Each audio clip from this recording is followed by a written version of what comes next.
ভক্তি সুধা সন্ধানী ক্ষেত্ৰত এই সন্ধিয়া বেলা অৱগ্ৰহণ কৰা মোৰ কৃপালু বাপাই সমস্ত সভাৰ ঈশ্বৰক আমাৰ ভক্তিপূৰ্ণ সেৱা নিবেদন কৰি আমি অনুষ্ঠান ভাগি বাবে আগবাঢ়িছো। কৃষ্ণ হৰি ৰাম কৃষ্ণ শ্ৰী কৃষ্ণায় নমো নমঃ। মুক্তি তনি স্পৃহ জিতু কেহি ভকত গণ ৰসময় মাগো ভকতি সমস্ত মষ্ট কমনি নিজ ভকত ৰবৈশ্য ভজু হেন দেৱ যদুপতি ভজু হেন দেৱ যদুপতি। হয়, কৃষ্ণ কৃষ্ণ। হে ভগৱন্ত ভজু তোমাৰ অভয় পদক মলে মই অনাথক ৰাখি ঈশ্বৰ অৰুণ চৰণত ৰাম অৰুণ চৰণত কৃষ্ণ কৃষ্ণ কৃষ্ণ কৃষ্ণ কৃষ্ণ। বাপ বালা সমস্ত আই মাতৃসকল, আমাৰ সঞ্চালিকা আই আপোনাক খবৰ চৰণলৈ সেৱা জনাইছো। লগতে আমাৰ এই ভক্তি সুধা সন্ধানী সত্ৰৰ সভাপতি, সম্পাদক, উপসভাপতি, উপদেষ্টা মণ্ডলী, সমস্ত বাপ বান্ধৱ আই মাতৃৰ দুখানি চৰণলৈ আমি সেৱা নিবেদন কৰিছো। এই আপুনি পাইছে ইয়াতে ভজাৰ কথা ক'লে, অৰ্থাৎ শৰণ ভজন লোৱাৰ কাৰণে যে এই প্ৰাৰ্থনাখিনিৰ গুৰুত্ব বেছি, সেই কথাটো ইয়াৰ যিখিনি অন্তৰ্নিহিত ভাৱখিনিতে আপোনালোকে পঢ়িলে গম পোৱা যায়। গুচায়ো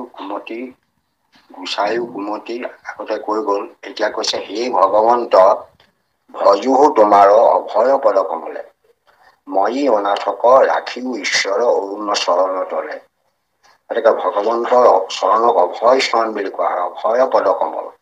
তেওঁৰ পদকমলক ভয় বুলি কৈছে, তাৰমানে যি চৰণ তলত আশ্ৰয় ললে কোনো ভয় আৰু আহিব নোৱাৰে। ভয় আমাৰ কাৰ ওপৰত আছে? মায়ালে ভয় আছে, কাললে ভয় আছে, কলিলে ভয় আছে, যমলে ভয় আছে, নানা দুখ তাৰণাৰ প্ৰতি আমাৰ ভয় আছে।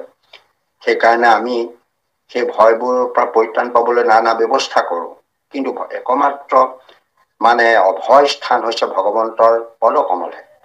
ভগৱন্তৰ পদকমলত আশ্ৰয় দিলে অন্য কোনো ভয়ে কালেও একো ক্ৰিয়া কৰিব নোৱাৰে, মায়েও একো কৰিব নোৱাৰে, যমে একো নকৰে, বা অন্যান্য যিবোৰ দুখ দৈন্য আছে সমস্তখিনিৰ পৰা ৰক্ষা পোৱা যাব। সেইকাৰণে এই ভগৱন্তৰ চৰণত ভকতে তেওঁৰ চৰণ কমলত ভজনা কৰি মানে প্ৰাৰ্থনা জনাইছে যে মই অনাথ। অনাথ মানে যাৰ কোনো গৰাকী নাই, স্বামী নাই, সেইজনক অনাথ বোলে। ৰাখিও ঈশ্বৰ অৰুণ চৰণ তলে। ভগৱন্তৰ চৰণ এনে অভয় চৰণো, তেওঁ সমস্তকে তাত সেই চৰণ তলত আশ্ৰয় দিব পাৰে, আৰু সেই চৰণ শীতল চৰণ তলত আশ্ৰয় লোৱা লোকসকলৰ কোনো ধৰণৰ ভয়ে আহি পাবহি নোৱাৰে। কাৰণ তেওঁ সেই চৰণ তলত আশ্ৰয় লোৱাজনে যদি ইফাল সিফালে চাই থাকে, তেতিয়াহ'লে তেওঁ আচলতে চৰণত আশ্ৰয় লোৱাৰ কোনো সাৰ্থকতাই নাথাকিব। অভয় চৰণত আশ্ৰয় লোৱা জনে অন্যান্য ভূত প্ৰেত পিশাচ অন্যান্যবোৰ প্ৰতি যদি দেৱ দেৱতাৰ প্ৰতি ভয় কৰে, তেতিয়াহ'লে তেওঁ শৰণ লোৱাৰ বা আশ্ৰয় লোৱাৰ অৰ্থখিনিয়ে পৰিব। কাৰণ একমাত্ৰ অভয় স্থান হৈছে ভগৱন্তৰ দুখানি চৰণ। সেইকাৰণে তেওঁ সৰ্বোত্তম বুলি কোৱা হয়। এই বিশ্বত বোলে আটাইতকৈ যদি আশ্ৰয়স্থলৰ উত্তম স্থান আছে, তেতিয়াহ'লে ভগৱন্তৰ মানে অৰুণ চৰণ তল। আমাৰ শৰণত সদায় ভগৱন্তৰ অৰুণ চৰণ তলত আশ্ৰয় লয়। চৰণ হেনো তেওঁৰ চৰণ তলখন অৰুণ বৰ্ণৰ। অৰুণটো এটা ঠিক ৰঙা নহয়, ৰঙা আভাযুক্ত উজ্জ্বল বৰ্ণৰ এইটো ৰং, মানে তাৰ বৰ্ণনাও দিয়া আছে। সূৰ্য ৰাতিপুৱা ওলাই আহোঁতে যিটো বৰ্ণ হয় সেইটো অৰুণ বৰ্ণ হৈছে বুলি কয়। গতিকে তেনেকুৱা বৰ্ণৰ তেওঁ হেনো চৰণ দুখানি চৰণতল তেনেকুৱা। আৰু সেই চৰণতলখন অভয় চৰণ বুলি কোৱা হয়। তাত পঞ্চ শৃংগ বিদ্যমান হৈ আছে। সকলোৱে পাইছে যে ধ্বজ, ব্ৰজ, জল, পদ্ম আৰু অংকুশ এই পঞ্চ চিহ্ন তেওঁৰ চৰণ তলত আছে। আৰু সেই চৰণ তলৰ এই চিহ্নকেইটাই এইটোকে সূচাইছে যে এই চৰণ তলত আশ্ৰয় লোৱা জনৰ কোনো ধৰণে ভয় আহিব নোৱাৰে। এই যে যিটো ধ্বজৰ চিন, ধ্বজৰ চিনটো হৈছে সেই আশ্ৰয় লোৱাজন লোকজন ভগৱন্ত এই বিশ্বৰ আটাইতকৈ স্বাধীন, তেওঁ কাৰো অধীন নহয়। ঠিক তেওঁ সেই বিশ্ব জগতৰ কাৰো অধীন নোহোৱা সেই পৰম ঈশ্বৰৰ তলত আশ্ৰয় ললে আমাৰো সেই ভয়খিনি নাই, তেওঁ গুচি যাব, নাথাকে আৰু ক'ৰ পৰা ভয় আহিব। কাৰণ তেওঁ কালেও ভয় কৰি নাথাকে। যিজনক আশ্ৰয় লম তেওঁ যদি ভয় কৰে, আমি যি নাওখন আশ্ৰয় লৈছো বতাহটোমাত সোমাই হয়তো সেই নাওখন ডুবি যাব পাৰে, বা আমি কোনোবা ডাক্তৰক আশ্ৰয় লৈছো সেই ডাক্তৰজনো বেমাৰ পৰি মৰিব পাৰে, বা অন্যান্য আমি কৰবাত ওচৰত যদি আশ্ৰয় লৈছো সেই আশ্ৰয়টো গছ এজোপাৰ তলত আশ্ৰয় লৈছো যদি গছজোপাও উভালি যাব পাৰে, ভয় আছে মানে তেওঁলোকৰ। কিন্তু ভগৱন্তৰ এনেকুৱা তেওঁ কাৰো প্ৰতি তেওঁৰ ভয় নায়েই। গতিকে তেওঁ চৰণ তলখন আৰু নিৰ্ভয়। সেই চৰণ তলত আশ্ৰয় লোৱা জনৰ আৰু ভয় কোনো ভয় আহিব নোৱাৰে। সেইকাৰণে তেওঁ অভয় চৰণ তলত ভগৱন্তৰ অভয় চৰণ তলত ভকতে সৰ্বক্ষণে ভজি থাকে। সেইকাৰণে ভজন ভক্তিৰ আটাইতকৈ গুৰুত্বপূৰ্ণ কথাটো সেইটোৱে দেখুৱাইছে যে চৰণ কমল তেওঁ মনৰ পৰা নাৰে। সদায় মনৰ মাজত তেওঁ চৰণ পদ্ম জিলিকি থাকে, সদায় চৰণ পদ্মত আশ্ৰয় লৈ থাকে। আৰু গুৰুজনাই উপদেশ বিলাকত সেইটোকে কৈছে যে আজিকালি কৈত মিলে মৰণ, জানিয়া নেৰিবা হৰি চৰণ। হাতে বাটে কৈত মিলে মৰণ, জানিয়া লৈ হৰিত শৰণ। গতিকে ভগৱন্তৰ চৰণ আৰু শৰণ আৰু নাম এই তিনিটা বস্তু ইমান নিবিড়কৈ আমি বান্ধি লব লাগিব যাতে আমাৰ কোনো ধৰণৰ সমস্যা আহি পাবহি নোৱাৰে। সেইকাৰণে তিনিটা চৰণ, শৰণ আৰু লগে লগে তেওঁৰ নাম, এই তিনিটা এটা সংযুক্ত হৈ আছে। তিনিটা বস্তু যাৰ থাকিব সৰ্বক্ষণে মনৰ মাজত, তেতিয়াহ'লে তেওঁ কোনো ধৰণৰ ভয়ে ত্যাগ কৰিব নোৱাৰে। সেইকাৰণে ভগৱন্তৰ অভয় চৰণ তলক অৰুণ বুলি কৈছে। অৰুণ চৰণ তলত আমি আশ্ৰয় লৈছো। সেইকাৰণে আমাৰ বসুদেৱে নিজেই সেই কৃষ্ণজাতৰ জীৱ নিত্য তিনি তাপে হৈয়া সন্তাপিত দুৰ্ঘৰ সংসাৰত তাপত কৰি আছ দুৰ্যোগ পদক্ষেত্ৰ ছত্ৰ প্ৰায় অমৃত বৰ্ষে সৰ্বদায়ী তাৰ ছায়াবিনে নেদেখুৱা নো আশ্ৰয়। এতেকে ভগৱন্তৰ চৰণ তলত আশ্ৰয় লোৱাটোৱেই যেনেকৈ এই প্ৰাৰ্থনাটোৱে কৈছে, ঠিক তেনেকে আমাৰ সকলো ভকতে ভগৱন্তৰ অভয় চৰণত শৰণে পঢ়ি তাকে ভজনা কৰি যদি সৰ্বক্ষণে থাকিব পাৰে, তেতিয়াহ'লে সংসাৰ মায়া, কাল মায়া, দুখ যম আদি কোনো প্ৰভাৱে আমাক আহি একো ভয় খুৱাব নোৱাৰে।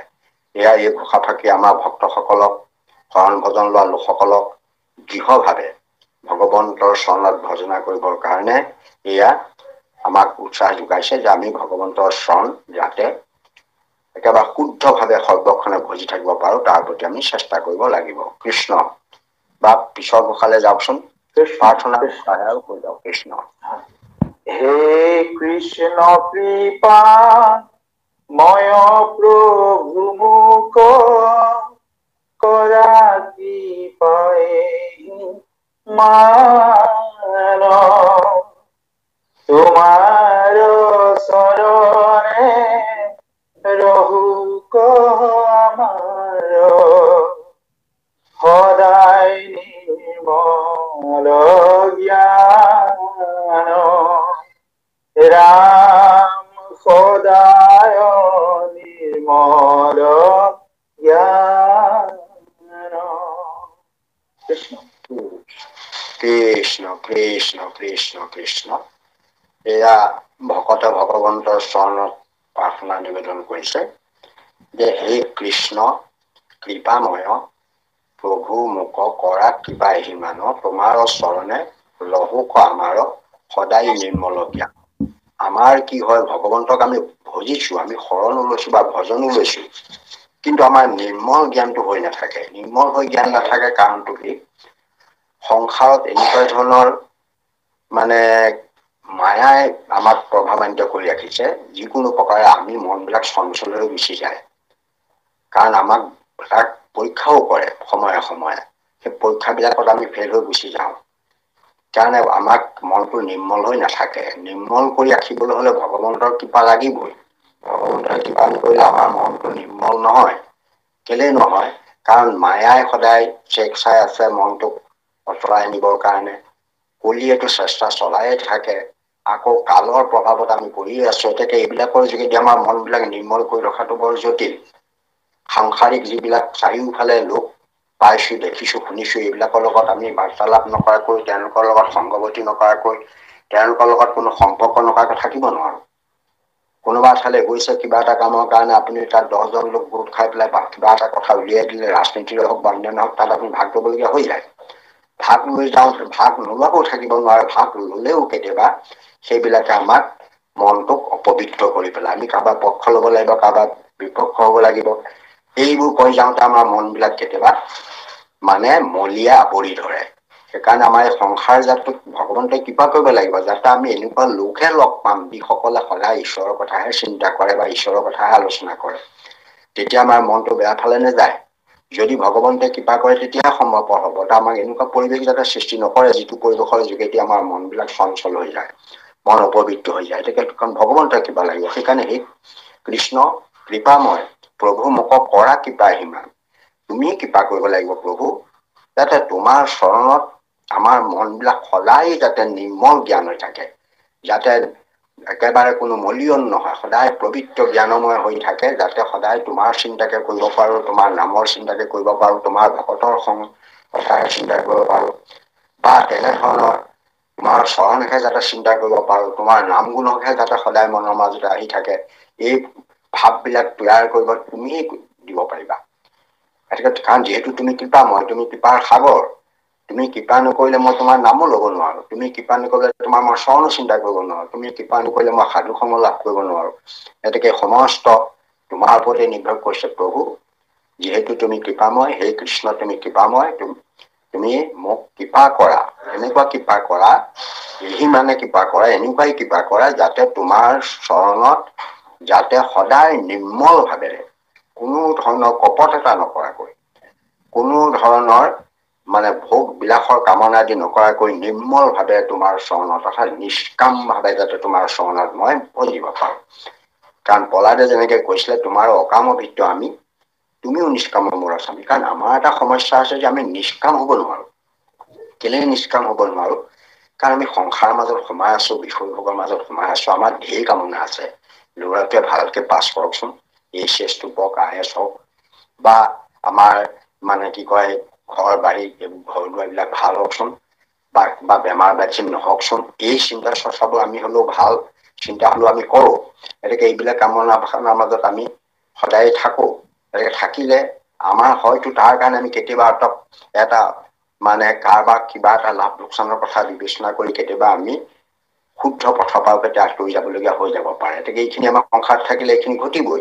এইখিনি নথকাত আমি নোৱাৰো। সেইকাৰণে আমি নিষ্কাম নহয়, আমি অকাম হ'ব লাগিব। মানে আমাৰ কামনা ঢেৰ আছে, কামনা অলেখ কামনা আছে, কিন্তু আমি কামনা নাই কৰা ভগৱন্তৰ চৰণত। সেইকাৰণে প্ৰহ্লাদে নিজক অকাম বুলিয়ে কৈছে। আৰু ভগৱান কিন্তু নিষ্কাম, কাৰণ তেওঁ কামনা কি থাকিব? তেওঁ গোটেই বিশ্ব জগতখন তেওঁৱেই নিৰ্মাণ কৰিছে, সমস্ত তেওঁৱেই স্ৰষ্টা কৰিছে, যাক যি দিব লাগে সমস্ত দিব পাৰে। গতিকে তেওঁ নিষ্কাম পুৰুষ, তেওঁ কামনা নাই, সমস্ত তেওঁ পূৰ্ণ কাম। গতিকে সেই পূৰ্ণ কাম ঈশ্বৰৰ ওচৰত আমি কিবা এটা অকণমান বস্তু বিচাৰি তেওঁৰ ওচৰত প্ৰাৰ্থনা কৰাৰ কোনো প্ৰয়োজন নাই। তেওঁ হৃদয়ে আমাক জানে, প্ৰয়োজন সাপেক্ষে আমাৰ জীৱন ধাৰণাত সহায় হোৱাকৈ, তেওঁৰ প্ৰতি ভক্তিত কোনো ব্যাঘাত নোহোৱাকৈ, যিকোনো প্ৰকাৰে তেওঁক আমাক কৃপা কৰি গৈ থাকিব। কাৰণ যাতে ভক্তিত ব্যাঘাত নহয়, তাৰ কথাও তেওঁ ভগৱন্তই চিন্তা কৰিব। সেইকাৰণে আমি ভগৱন্তৰে কৃপা বিচাৰি ভগৱন্তকে প্ৰাৰ্থনা কৰিছো, যাতে তুমি নিষ্কাম পুৰুষ, আমি যাতে কোনো কামনা সহ তোমাৰ চৰণত ভজনা কৰিবলগীয়া নহয়। তাৰ প্ৰতি তুমি সেই সৎ জ্ঞানখন আমাৰ হৃদয়ত দিয়া, আমাক নিৰ্মল ভাৱটো হৈ থাকিবলৈ দিয়া, যাতে তোমাৰ চৰণ বন্দনা কৰাত কোনো আমাৰ মায়াই আহি, বিষয় বাসনাই আহি যাতে কোনো ধৰণৰ বাধাৰ সৃষ্টি কৰিব নোৱাৰে। হে প্ৰভু তুমি কৃপা কৰা। এয়া ভগৱন্তৰ চৰণত ভকতে ভগৱন্তৰে কৃপা বিচাৰি নিৰ্মল জ্ঞান সদায় আমাৰ হৃদয়ত প্ৰকাশ হৈ থাকিবৰ কাৰণে ভগৱন্তৰে কৃপা বিচাৰি এয়া প্ৰাৰ্থনা জনাইছে। কৃষ্ণ বাপ যাওকচোন পিছৰ খাইলে। কৃষ্ণ কৃষ্ণ। জয় জগবন্ধু জগত কাৰণ নাৰায়ণ নিৰাকাৰ কেৱলে তোমাৰ চৰণ পংকজে ৰহু কৰতি আমাৰ ৰাম ৰহু কৰতি আমাৰ কৃষ্ণ কৃষ্ণ কৃষ্ণ কৃষ্ণ কৃষ্ণ। জয় জগবন্ধু। জগবন্ধু জগতৰে বন্ধু, সমস্ত জগতৰে বন্ধু, কোনোবা এজনৰে বন্ধু নহয়, সমস্ত জগতৰে তেওঁক বন্ধু বুলি কোৱা হৈছে। জগবন্ধু তেওঁৰ জয় হওক। তেওঁ জগতৰ কাৰণ, এই জগতখন তেওঁৰ মূল কাৰণ, তেওঁৰ পৰাই জগতখন সৃষ্টি হৈছে। তেওঁ জগতৰ কাৰণ, জগতৰ বন্ধু, আৰু তেওঁৱেই নাৰায়ণ, তেওঁৱেই নিৰাকাৰ। এতেকে তেওঁ আমাৰ জগতত আছে যদিও আমি তেওঁক দেখা নাই, অনুভৱে কৰিছো। নিৰাকাৰ ৰূপে সমস্ত তাতে তেওঁ বিৰাজমান হৈ আছে। মানে জল থল আকাশ যত ঠাই আছে সমস্ততে তেওঁ বিৰাজমান হৈ আছে। যত দেখা চৰাচৰ হৰিময় নিৰন্তৰ, হৰিৰ পৃথকতে শুনো, এতিয়া সমস্ত ঠাই ভগৱান আছে। ভগৱান নাইকিয়া হেনো ঠায়েই নাই, সমস্ত কাৰ্য ভগৱন্তৰ যোগেদি হৈছে। তেওঁক নিৰাকাৰ বুলি কৈছে। নিৰাকাৰ মানে তেওঁক প্ৰয়োজন সাপেক্ষে কেতিয়াবা আকাৰ নোলোৱাকো নাথাকে, আকাৰ লয়। নিৰাকাৰ মানে পানীৰ যেনেকৈ নিৰ্দিষ্ট আকাৰ নাই, যেতিয়া প্ৰয়োজন হয় কিবা ঘটত থলে ঘটৰ আকৃতি লব, লোটাত থলে লোটা আকৃতি লব, বাল্টিঙত থলে বাল্টিঙৰ আকৃতি হব, পুখুৰীত থলে পুখুৰী আকৃতি হব। ঠিক তেনেকৈ যি পাত্ৰতে থোৱা সেই পাত্ৰৰ আকাৰ লয়। তেনেকে ভগৱন্তই সময়ে সময়ে কাৰ্যকাৰণৰ সম্পৰ্কে আহি তেওঁ কিছু কিছু আকাৰ বা আকৃতি ধাৰণ কৰে, যিটো মাধৱদেৱে পূৰ্বতে কৈ গৈছে। আকৃতি ধাৰণ কৰে, কেতিয়াবা মৎস্য আকৃতি হৈছে, কাৰণ সমুদ্ৰত মহাসমুদ্ৰত সকলোকে বচাই লৈ ফুৰিবৰ কাৰণে তেতিয়া মৎস্যৰূপ ধৰিব লাগিব। মৎস্য আকাৰ ধাৰণ কৰিলে, তাৰ পৰা যেতিয়া এই মন্দৰটো দাঙি ধৰিবৰ কাৰণে তেতিয়া সেই তেনেকুৱা এটা ৰূপ ল'ব লাগিব, যিটো ৰূপ ললেহে মন্দৰটোক পিঠিত দাঙি ধৰিব পাৰিব। সেইকাৰণে কুৰ্ম ৰূপ ললে। এনেকে ব্ৰহ্মাই এনেকুৱা এটা বৰ দিলে নৰসিংহ কি কয় আমাৰ হিৰণ্যকশিপুৰক, যিটো বৰৰ কাৰণে তেওঁক কোনেও বধ কৰিব নোৱাৰা হল। এতেকে তেওঁ দিনতো নমৰে, ৰাতিও নমৰে, ঘৰতো নমৰে, বাহিৰতো নমৰে, অস্ত্ৰ শস্ত্ৰ মাৰিব নোৱাৰে। ব্ৰহ্মাই যিমান সৃষ্টি কৰা লোক আছে কোনেও তেওঁক মাৰিব নোৱাৰে। তেনেকুৱা এটা বৰ দিয়াৰ পাছত গতিকে মানে উপায় নাইকিয়া হয় এনেকুৱা এটা সৃষ্টি হবলগীয়া হল, যিটো ব্ৰহ্মাই সৃষ্টি কৰা নাই। তেনেকুৱা তাত জীৱও নাই ক'তো, তেনেকুৱা অস্ত্ৰ শস্ত্ৰও নাই, নখাই লৈ পেলাই তেওঁক মাৰিবলগীয়া হল। সেইটো আকৃতি ধাৰণ কৰিবলৈ হল, কাৰণ তেওঁক সেই পৰিৱেশ পৰিস্থিতিয়ে বাধ্য কৰিছে ভগৱন্তক। তেনেকে ভগৱন্তই সেই সমস্যাবোৰ দূৰীকৰণ কৰিবৰ কাৰণে কিছুমান আকৃতি লৈ লয়। কাৰণ আকৃতি যাৰ নিজা নিৰ্দিষ্ট আকৃতি নাথাকে, তেওঁহে ভিন্ন আকৃতি ধাৰণ কৰিব পাৰে। এতিয়া মই এটা আকৃতি মোৰ আছে, মই থকা আকৃতিটোৱে মই আকৌ ভিন্ন আকৃতি এটা লব নোৱাৰো। কিন্তু যাৰ নিৰ্দিষ্ট আকৃতি নাথাকে, তেওঁ ভিন্ন আকৃতি লৈ থাকিব পাৰে। আপোনালোকে আগতে পাইছে এমিবা এন্টমিবা আদি আদ্য প্ৰাণী বিলাকৰ নিৰ্দিষ্ট আকৃতি নাথাকে, কাৰণ তেওঁলোকৰ হাড়েই নাই ভিতৰত।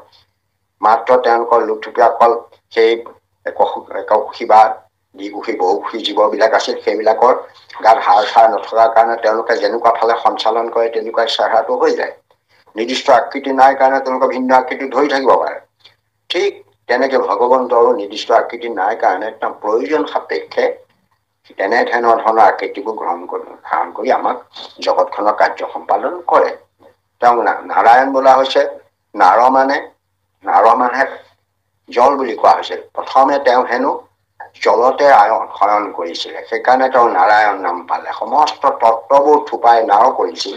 তত্ত্ববোৰ মানে এই যিবোৰ আমি তত্ত্বৰ কথা কৈছো, পঞ্চ মহাভূতা যিবোৰ তত্ত্ববোৰ একেলগ কৰি পেলাই এটা নাও সদৃশ তত্ত্ব হৈছিল, যিটো নাৱৰ ৰূপত তেওঁ প্ৰথম তাতে প্ৰৱেশ কৰিছিল। পঞ্চ মহাভূতে প্ৰভু নাৰায়ণে নিমিলা ব্ৰহ্মাণ্ড কায়, প্ৰথমে পুৰুষ অৱতাৰহে পখিলা তাত পলিলা। গতিকে তাত তেওঁ সোমাই এটা ৰূপ ধাৰণ কৰিছিলে, কাৰণে তাক নাৰায়ণ নাম পালে। গতিকে এই নাৰায়ণ নিৰাকাৰ এই প্ৰভু জগতৰ মূল কাৰণ তেওঁ।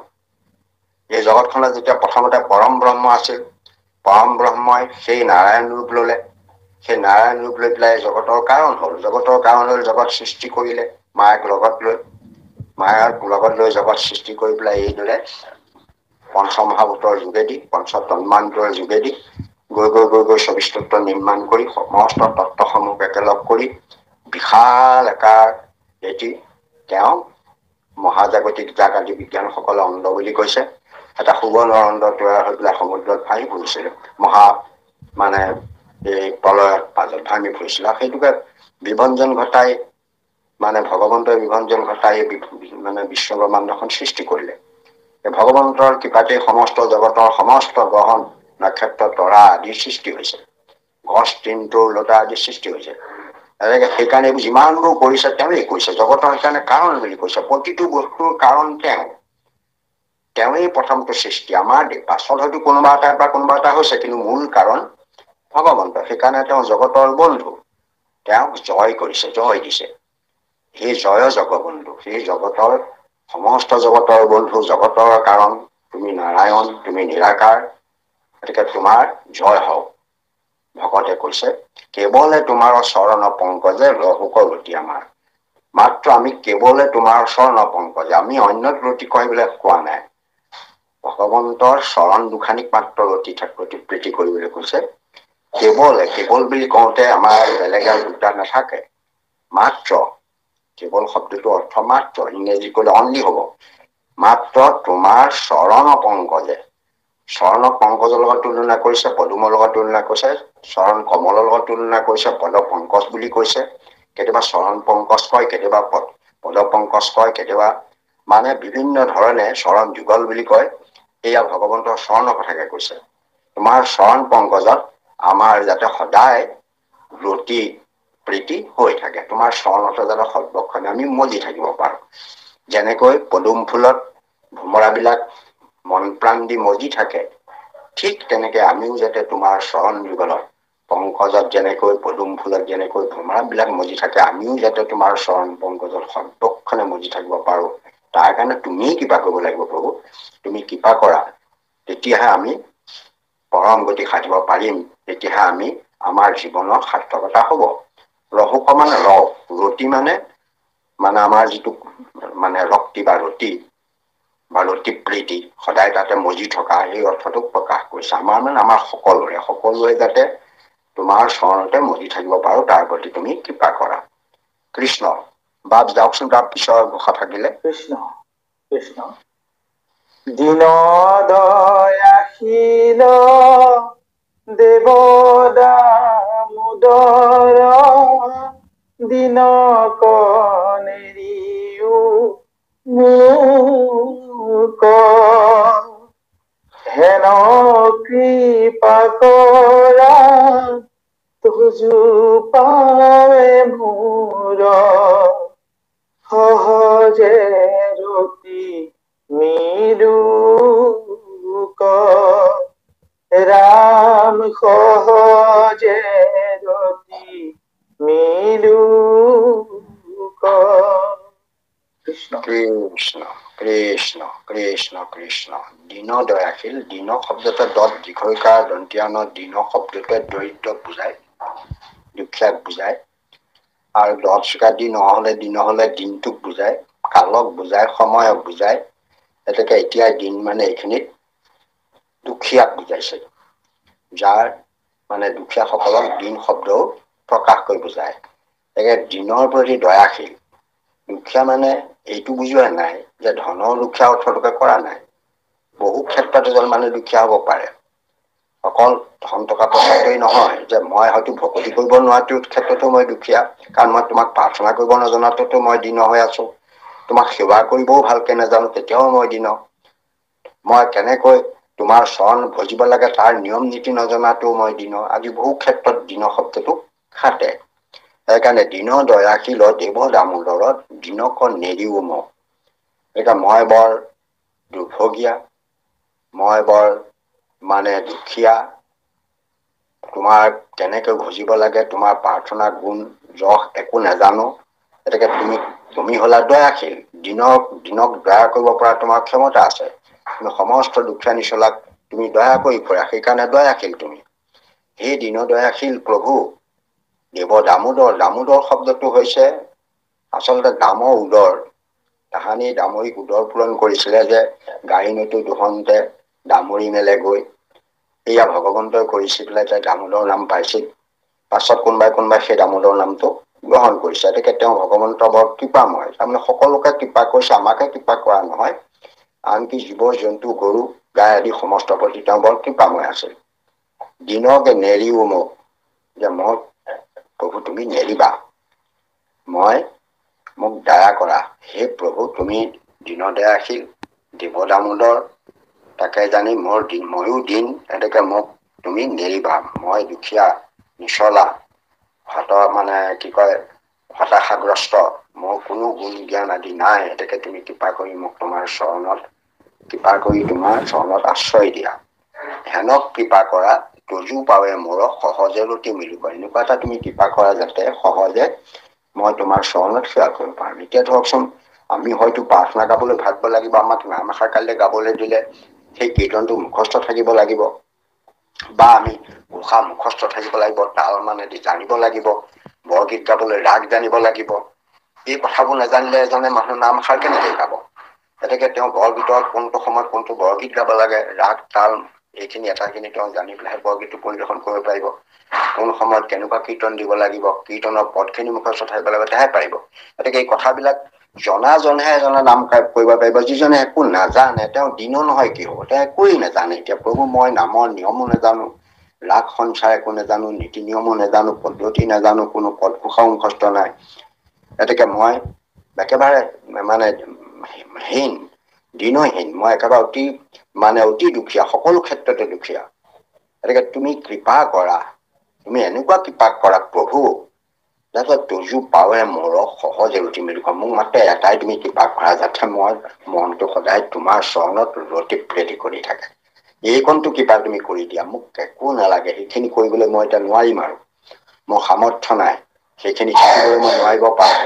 কিন্তু তুমি এটা কৃপা কৰা প্ৰভু, যাতে তোমাৰ চৰণতে মন প্ৰাণ মোৰ ৰতি প্ৰীতি কৰি থাকে। সদায় চৰণখনকে যাতে চিন্তা কৰি থাকো, তোমাৰ চৰণতে যাতে মন প্ৰাণ মজি ৰাখিব পাৰো, তাৰ কৃপা কৰা। গতিকে ভজন দিয়া লোকসকলে যেনেকৈ চৰণত মজি ৰাখে, গোপীনাথ গোবিন্দ ৰামকৃষ্ণ হৰি ভজহু তোমাৰ পদ কমলতা ধৰি, ভজহু গোবিন্দ তোমাৰ পাই মুখ নেচাৰিবা সেৱক সদায়, ৰামকৃষ্ণ গোপীনাথ গোবিন্দ সেৱহু তজু পদৰ মিত্ৰ প্ৰণত পালক দিব গোবিন্দ, ভজহু তজু পদৰ বিন্দ, মৰক প্ৰভু নাৰায়ণী হৰি হৰি তোমাৰ চৰণে মন ভজো, তোমাক নাজানি ভৱ সিন্ধু মাজে মজো, ভুৱন মোহন নাম ভজহু তোমাৰ পাই, মহাপাপী জান নাম উত্তম পদক পায়, ৰামকৃষ্ণ নাৰায়ণ নিৰঞ্জন নিৰাকাৰ নিৰ্বিকাৰ নিৰময় হৰি, চিদানন্দ সদানন্দ পুৰুষোত্তমানন্দ ভজিঠোৱা চৰণত ধৰি।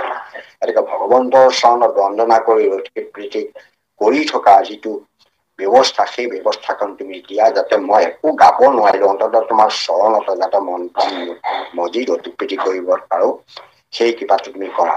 সেইকাৰণে কৰা প্ৰভু, মই একদম মই গীত নৃত্য নাম গুণ আদি একো নাজানো, সেই ক্ষেত্ৰত অতি দুখীয়া।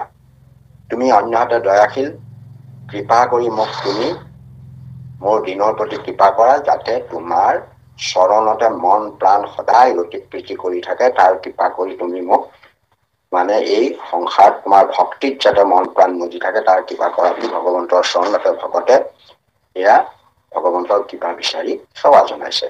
কৃষ্ণ। বাপ যাওকচোন তাৰ পৰৱৰ্তী ঘোষালে। কৃষ্ণ কৃষ্ণ ৰাম তোমাৰ চৰণ সেৱাৰ গোবিন্দ, নাজানো একো পাই, যিমতে সেৱাত ৰহিবু কৰোণা, কৰিতে হৰি জুৱাই, ৰাম কৰিতে হৰি জুৱাই। কৃষ্ণ কৃষ্ণ কৃষ্ণ কৃষ্ণ কৃষ্ণ কৃষ্ণ কৃষ্ণ। এয়া আমি সদায় প্ৰায় গাই থাকো, প্ৰাৰ্থনাটো গাওঁ। তোমাৰ চৰণ সেৱাৰ গোবিন্দ নাজানো একো উপায়। যিমতে সেৱাত ৰহিব কৰোণা কৰিতে হৰি যোৱা। এতেকে তুমি সেইটোহে তুমি মোক কৃপা কৰিব লাগে প্ৰভু, যাতে তোমাৰ সেৱাত যাতে সদায় মই মন প্ৰাণ মজি থাকিব পাৰো। তাৰ তুমি সেইটোহে তুমি কৃপা কৰিব লাগে প্ৰভু। কাৰণ তোমাৰ চৰণ সেৱাৰ যিখিনি পদ্ধতি, প্ৰক্ৰিয়া, নিয়ম এইবোৰ মই একো ভালকৈ নাজানো।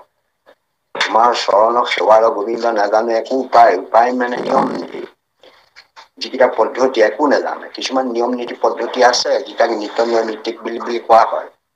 যিজন দিনহীন ভকতে কৈছে যে সেই প্ৰভু সেইবোৰ একো নীতি নিয়ম নাজানো।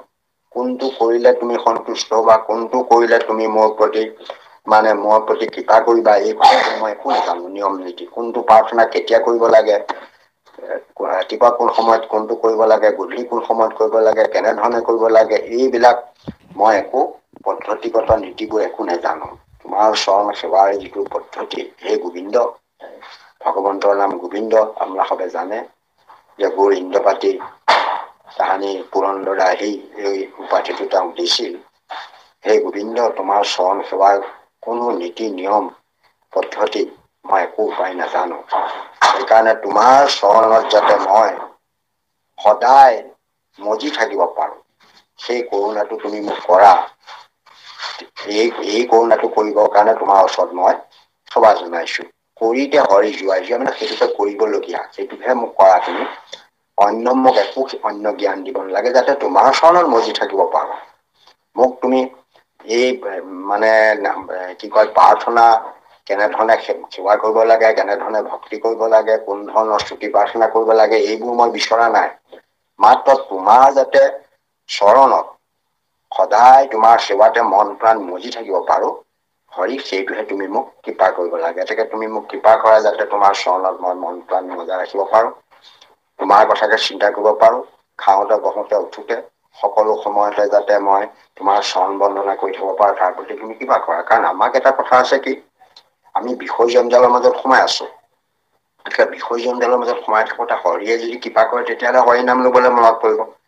আমি গৈ আছো অন্য কথা এটা ভাবি দিলো, কাৰোবাৰ লগত কথা পাতিলো, কিবা এটা দেখিলো, ক'ৰবাত কিতাপ এখন দেখিলো বা বাতৰি কাগজ এখন পঢ়িলো, কোনোবাই ঘটনা এটা কলে আজি এনেকুৱা এটা হল বুলি, সেইটোলে মনটো গুচি গল।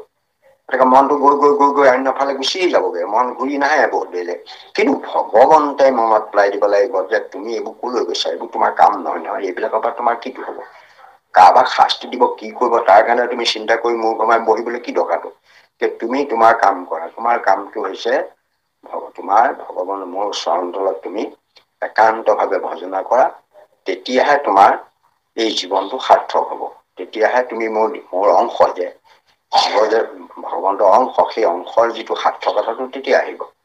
সেইকাৰণে ভগৱন্তই কিবা কৰিব লাগিব, ভগৱন্তৰ চৰণত মন দিবলৈ। তাৰ বাহিৰে আমাৰ কোনো উপায় নাই। কাৰণ আমাৰ মনটো আন এফালে গুচি যাবই, কাৰণ আমাক এক শ্ৰেণীয়ে সদায় যম, কাল, মায়া, কলি এইবিলাকে আমাক মনটোক আঁতৰাই ৰাখিবৰ কাৰণে ভগৱন্তৰ চৰণৰ পৰা চেষ্টা কৰিয়ে থাকিব, কৰিয়ে আছে। এবিধ লোকে মানুহক যাতে হৰি ভক্তি মাৰ্গৰ পৰা আঁতৰাই আনিবৰ কাৰণে এবিধ মানুহেও চেষ্টা কৰে, যে ভক্তি মাৰ্গৰ পৰা আঁতৰাই আনিলেহে তেওঁলোকৰ লাভ হব। কলিও সেইটোকে ভাবে। যমৰ উদ্দেশ্যও সেইটোৱেই। সেইদৰে আপোনাৰ আমাৰ মায়াই সেইদৰে মানুহক যাতে মতিচন্ন কৰি ঈশ্বৰৰ ভক্তিৰ পৰা আঁতৰাই ৰাখিব পাৰে, তাৰ কাৰণে এইবিলাক ভগৱন্তই সৃষ্টি কৰিছে। কাৰণ হৰিনাম বস্তুটো তত্বময় বস্তুটো ভগৱন্তই কৃপা কৰিয়ে গোপন কৰিছে, যাতে সেইটো ভক্তসকলে সহজে নাপাওক। মানে সহজে যিটো বস্তু লাভ হৈ যায়, তেতিয়া লাভ বুলি পালে যদি একোতে নাথাকে, যদি পায় মৰমতে ঈশ্বৰ যদি বুলিলেই ভগৱন্ত সন্তুষ্ট হৈ যায়, আহি দেখা দি দিয়ে, তেতিয়াহ'লে ভক্তিও অৰ্থহীন হৈ পৰিব। সেইকাৰণে এই বস্তুটো মানে ভগৱন্তই কৃপা কৰিয়ে গোপন কৰিছে। আপোনালোকে এটা কথা চাব, যে যদি আপুনি ভাল আমাৰ কেতেকী ফুলৰ কথা কয়, কেতেকী ফুলৰ যদি গোন্ধ লবলৈ যাব লগীয়া হয়, তেতিয়া 2 হাত কাঁইটৰে আপুনি ৰাঙনি কৰিব লাগিব। কাৰণ সেই তাত কাঁইটবোৰৰ মাজতহে কেতেকী ফুলটো থাকে। অন্যান্য সৰ্প-চৰ্পটো ভয় আছেই। গতিকে ভগৱন্তৰ পদজীৱনত আপুনি নিৰ্মল ভক্তি কৰিবলৈ হলে কিছু কষ্ট কৰিবই লাগিব। সংসাৰৰ যিবোৰ জ্বালা যন্ত্ৰণা, সেইবিলাক পাৰ কৰি মোহ মায়া এইবিলাক ত্যাগ কৰি ভগৱন্তৰ চৰণলৈ মনটো নিয়াৰ চেষ্টা কৰিবই লাগিব। চেষ্টা কৰোতে থাকোঁতে এদিন আপোনাৰ মনটো ভগৱান চৰণ লাগিব। যেতিয়া ভগৱান চৰণত মনটো আপোনাৰ এবাৰ মজাই দিব পাৰে, চলে বলে কৌশলে, তেতিয়াহ'লে আপোনাৰ মনটো আৰু ঘূৰি আহিব নোৱাৰে। কাৰণ ভগৱন্তৰ চৰণত এটা আকৰ্ষণ আছে। সেই আকৰ্ষণটো যেতিয়া পাই যাব, তেতিয়াহ'লে আপোনাৰ চৰণটো তাৰ পৰা আৰু ঘূৰি আহিব। আমি অভ্যাস কৰি আছো, চাইকেলখন চলাইছো, চলাই থাকোতে আমি মানে চেষ্টা কৰি চলাইছো, মন দি পেলাই চলাইছো। এনেকে চলালে হৈছে, এনেকে চলাইছে, কেনেকে ঘূৰাম। কিন্তু এতিয়া এটা এনেকুৱা সময় হ'ব, আপুনি চাইকেলখন যেতিয়া স্বভাৱত পৰিণত হ'ব, আপুনি চলাইও যাব, সেই সময়তে কাৰোবাৰ লগত কথা পাতিও যাব পাৰিব।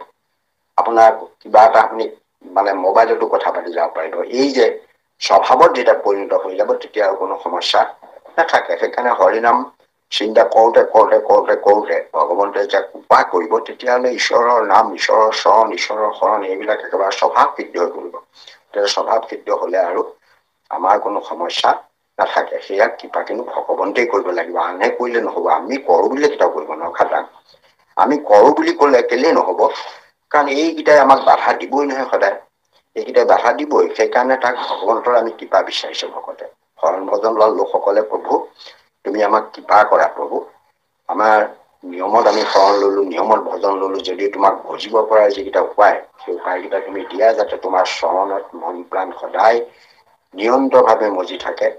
তোমাৰ চৰণতে যাতে ৰতি পিটি কৰিব পাৰো, তোমাৰ নাম যাতে সৰ্বক্ষণে মানে স্বভাৱ সিদ্ধভাৱে আহে, তাৰ প্ৰতি তুমি প্ৰভু কৃপা কৰা। এয়া তোমাৰ চৰণত আমাৰ অনুৰোধ। সেইটো বুলি ভকতে ভগৱন্তৰ চৰণত ভগৱন্তৰে কৃপা বিচাৰি এয়া অনুৰোধ জনাইছে, যাতে ভগৱন্তৰ সৰ্বক্ষণে ভগৱন্তৰ চৰণত মজি থাকিবৰ উপায় দিয়ে।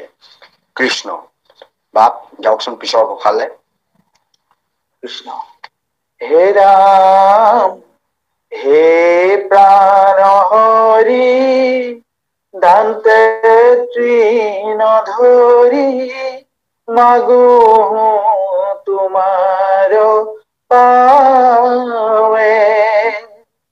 মোৰ মন মজি তোমাৰ পাৱত, ৰহু হৰি স্বভাৱে। ৰাম ৰহুক হৰি স্বভাৱে। কৃষ্ণ কৃষ্ণ। কৃষ্ণ কৃষ্ণ কৃষ্ণ। ইয়াক আমাৰ হৰিহে আমাৰ প্ৰাণ বুলি কৈছে। আমাৰ যে প্ৰাণবায়ু উৰি যায়, প্ৰাণবায়ু উৰি গলে আমাৰ যেনেকে শৰীৰটোত আমাৰ মানে জ্বৰ হৈ যায়, শৰীৰটোক আমি মানে মৃত্যু হৈছে বুলি কওঁ। যেতিয়ালৈকে প্ৰাণবায়ু থাকে, তেতিয়ালৈকে আমি শৰীৰটো সতেজ হৈ থাকে। গতিকে আমাৰ ইয়াত কৈছে যে আমুকটোৰ প্ৰাণ যিটো, সেই প্ৰাণ হৰিহে আমাৰ প্ৰাণ একমাত্ৰ। হৰি আছে কাৰণেই প্ৰাণবায়ু আছে। হৰি গুচি গলে প্ৰাণবায়ু এনেই গুচি যাব। সেইকাৰণে সেই প্ৰাণহৰি, প্ৰাণহৰি শব্দটো আপোনালোকে জানে যে আমাৰ শৰীৰত 10টা বায়ু আছে। 10টা বায়ুৰ ভিতৰত প্ৰাণবায়ু মুখ্য বায়ু। প্ৰাণবায়ুটো গোটেই শৰীৰটোকে আমাক সচেতন কৰি ৰাখিছে, শক্তি দি আছে। গতিকে আমি পাইছোৱেই যে প্ৰাণবায়ু, অপান বায়ু, সমান বায়ু, ব্যান বায়ু, উদান বায়ু, এইবিলাক আমি নাগবায়ু, কুৰ্ম, কিক্কৰ, দেৱদত্ত, ধনঞ্জয়, এইবিলাক আমাৰ 10টা বায়ু আছে। এই 10টা বায়ুৱে আমাৰ শৰীৰত বিভিন্ন কামবোৰ কৰি আছে। এতিয়া আমাৰ চকু মেলা মুদা কৰিছে, সেইটো বায়ুৱে কৰিছে। মুখখন মেলিছো, চোবাইছো কৰিছো, চব বায়ুৱে কৰিছে। কাণে বায়ুৰ দ্বাৰা সঞ্চালিত হৈছে। কাণেৰে শুনিছো, বায়ুৱে বায়ু যোগেদিহে সঞ্চালিত হৈছে। চৰ্মত হাত দিয়াৰ লগে লগে গম পাইছো, চব বায়ু কাম কৰিছে। আমি আহাৰ এটা খাইছো, আহাৰটো তললৈ ঠেলি লৈ গৈছে, সেয়া বায়ুৱে কাম কৰিছে। তাৰপিছত এনেও তাক গ্ৰহণ কৰিছে, সেইদৰে মানে সেইটো উদ্যান বায়ু আমাৰ পাকস্থলীত থাকি আমাৰ সেইখিনি মানে হজম কৰাত সহায় কৰিছে। সেইদৰে আমাৰ শৰীৰৰ বিভিন্ন কাম বিলাক এই বায়ু বিলাকে কৰি আছে, ভিন্ন ভিন্ন ৰূপ লৈ, ভিন্ন ভিন্ন ধৰণে। এতিয়া আমাৰ শৌচ কৰিব লগাটো এবিধ বায়ুৱে শৌচ চাতাত থাকি আমাক তেনেকৈ শৌচ প্ৰস্ৰাৱ কৰাত সেইবিলাক সহযোগ আগবঢ়াইছে। হাতটো লৰাইছো কৰিছো, তাতো সেই বায়ুৱে কাম কৰিছে। ভৰিটো খোজ দিছো, তাত বায়ুৱে কাম কৰিছে। এনেকে এই বায়ু বিলাকে আমাৰ শৰীৰত থাকি আমাৰ বিভিন্ন কাৰ্যবোৰ সম্পাদন কৰাত সহায় কৰি আছে। এতিয়া প্ৰাণবায়ুৰ স্থানটোৱে হৈছে নাভিৰ পৰা ওপৰলৈকে থাকে প্ৰাণবায়ু। এই প্ৰাণবায়ু গোটেই শৰীৰটো সঞ্চালন কৰে আমাৰ। এতেকে প্ৰাণবায়ু সকলো বায়ুৰ মুখ্য বায়ু। প্ৰাণবায়ুহে সকলোকে সচলে। যদি প্ৰাণবায়ুটো নাথাকে তেতিয়াহ'লে বাকীকেইটা বায়ু কাম নাইকিয়া হৈ গুচি যাব।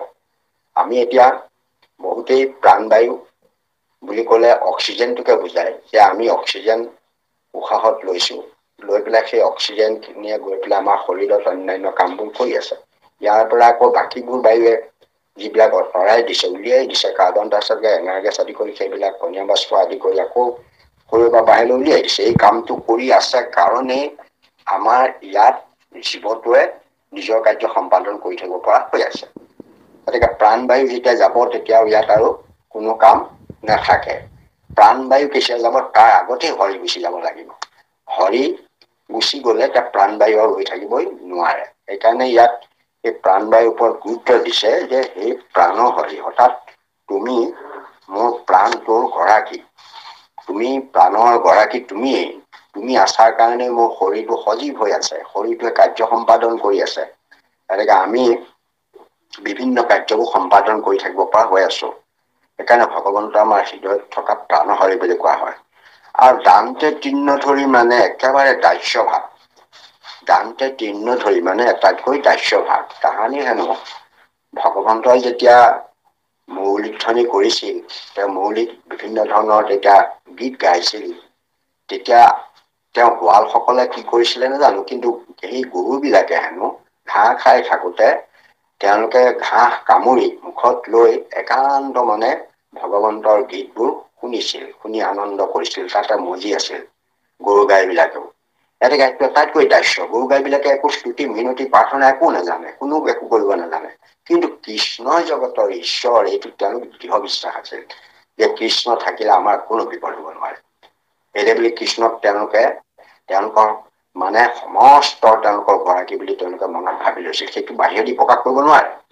সেইকাৰণে তেওঁ গীত গোৱা দেখি সেই গীত শুনিবৰ কাৰণে তেওঁলোক মানে একান্ত মানে ঘাঁহ খাই থাকোতেই মুখ উঠাই তেওঁলোকে মুখত তৃণ লৈ পেলাই ভগৱন্তৰ সেই মৌলিক ধ্বনি শুনি আনন্দত তেওঁলোকে মজি আছিল। সেইকাৰণে দেখুৱাইছে এইটো দাস্য ভাৱ, যে আমি আটাইতকৈ হীনতো হীন, আমাৰ কোনো জ্ঞান নাই, শিক্ষা দীক্ষা নাই, শাস্ত্ৰৰ জ্ঞান নাই, ভক্তিৰ নিয়ম নীতি একো নাজানো, মাত্ৰ তুমি জগতৰ ঈশ্বৰ প্ৰাণহৰি বুলি এই কথাটো মই জানো। সেইকাৰণে মই একদম দাস্য ভাৱেৰে তোমাৰ চৰণত এয়া মানে তোমাৰ চৰণত মই বিচাৰিছো, কি বিচাৰিছো, মোৰ যাতে মনটো সদায় তোমাৰ চৰণতে, তোমাৰ পাৱতে সদায় মজি থাকে, স্বভাৱে মজি থাকে। মই আগতে যে কৈছিলো যে অভ্যাসেই নহয়, স্বভাৱত মজি থাকক। যেতিয়া স্বভাৱত যদি মজি থাকে তেতিয়াহ'লে আমাৰ সমস্যা নাই। আমাক কৈছে যে হৰি নাম কীৰ্তন স্বভাৱ হইল যাৰ, সিও হইল হৰিৰ, হৰিও হইল তাৰ। এতেকে হৰিনাম কীৰ্তনটো এতিয়া স্বভাৱত হ'ব। ভগৱন্তৰ চৰণ পদ্ম যি মনলৈ সদায় স্বভাৱত আহি থাকিব, ভগৱন্তৰ কথা বতৰা চিন্তা চৰ্চাবোৰ যদি মনলৈ সৰ্বক্ষণতে স্বভাৱতে আহি থাকিব, তেতিয়া আৰু আমাৰ কোনো সমস্যা নাথাকে। এতিয়া আমি চাওঁ, আমাৰ কোৱা হয় যে অভ্যাসটো বোলে কি, বোলে অভ্যাস মানে habit is the second nature. অভ্যাসটো এটা দ্বিতীয় স্বভাৱ। তাৰমানে আমি যেতিয়া আমি অভ্যাস কৰি যাওঁ সেইটোক হেবিট বুলি কয়, হেবিটটোক ছেকেণ্ড নেচাৰ বুলি কয়। তেতিয়া কোনোবাই যদি সুধিব পাৰে যে এতিয়া হয় নাই, habit is the second nature, what is the first nature? এতিয়া ফাৰ্ষ্ট নেচাৰ কি হ'ব? First nature, nature itself is the first nature, অৰ্থাৎ স্বভাৱটোৱে ফাৰ্ষ্ট নেচাৰ। আমি স্বভাৱত যেতিয়া পৰিণত হৈ যাব, যে আমি কিছুমান কাম স্বভাৱতে যেনেকে কৰি থাকো, আমি কৰো বুলি নকৰো, নিজেই কৰি দিওঁ। যে মানুহে কয় যে কোনোবাই চকু টিপিয়া কিবা এটা স্বভাৱ আছে, চকুকেইটা মানে টিপিয়াই থাকে। তেওঁ কোনোবাই আকৌ বেয়া শব্দ কোৱা মুখত স্বভাৱ আছে, তেনেকুৱা শব্দবোৰ তেওঁ মানে মাজে মাজে আহি থাকে। এতিয়া সেইবিলাকে তেওঁ বিপদতো পেলায়, সেইটো স্বভাৱ। গতিকে সেইবিলাক তেওঁ ইচ্ছা কৰি পোৱা নাই, স্বভাৱত আহি গৈছে। ঠিক আমাৰ ঈশ্বৰৰ নামটো যদি স্বভাৱত পৰিণত হয়, তেনেকুৱা কথাবোৰ নোলোৱাতকৈ দাদা ঈশ্বৰৰ নামটো যদি স্বভাৱত পৰিণত হৈ যায়, মুখত যেতিয়াই যাতে কৃষ্ণ ৰাম গোপাল গোবিন্দ নাম আহি থাকে, তেতিয়াতো আমাৰ ভাগ্য উদয় হৈ গ'ল। সেইকাৰণে স্বভাৱত যাতে মোৰ মনটো তোমাৰ চৰণতে মজি থাকে, স্বভাৱতে মজি থাকে। মই মজাবলৈ নিব নালাগে, মই তোমাৰ চৰণত মজো বুলি ভাবি মানে মজোৱাৰ চেষ্টা কৰিবলৈ যাতে কৰিব নালাগে। নিজেই যাতে তোমাৰ চৰণত মনটো মজি থাকে, সেইটো তুমি কৃপা কৰা। সেই প্ৰাণহৰি তোমাৰ চৰণত অতি কাতৰস্থ হৈ মানে অতি দাস্য ভাৱেৰে মই প্ৰাৰ্থনা জনাইছো তোমাৰ চৰণত যাতে মোৰ মনটো স্বভাৱতে নিজে যাতে সৰ্বক্ষণে মজি থাকে তাৰ প্ৰতি তুমি মোক কৃপা কৰা হে প্ৰভু। কাৰণ সঁচাকৈ সেইটো যদি আমি পাই যাওঁ, ভগৱন্তে কৃপা কৰে সঁচাকৈ মনটো মুজি, তেতিয়াহ'লে আমাৰতো আৰু কোনো চিন্তা নাই। নিজে মনটো যদি ভগৱন্তৰ চৰণত মজি থাকে তেতিয়াতো আমাৰ চিন্তা কৰিবলৈ নাই। ঈশ্বৰৰ নামটো যদি নিজে মুখত আহি থাকে তেতিয়াহ'লে আমাৰ চিন্তা কৰিবলৈ নাথাকে। সেইকাৰণে এইয়া ভকতে ভগৱন্তৰ পৰা কৃপা বিচাৰিছে, যাতে তুমি কৃপা কৰা, যাতে মই তোমাৰ নাম যাতে সৰ্বক্ষণে লৈ থাকিব পাৰো মুখেৰে, আৰু লগতে তোমাৰ চৰণতে মন প্ৰাণ যাতে মজি থাকে, সেই কৃপাটো কৰা। কৃষ্ণ।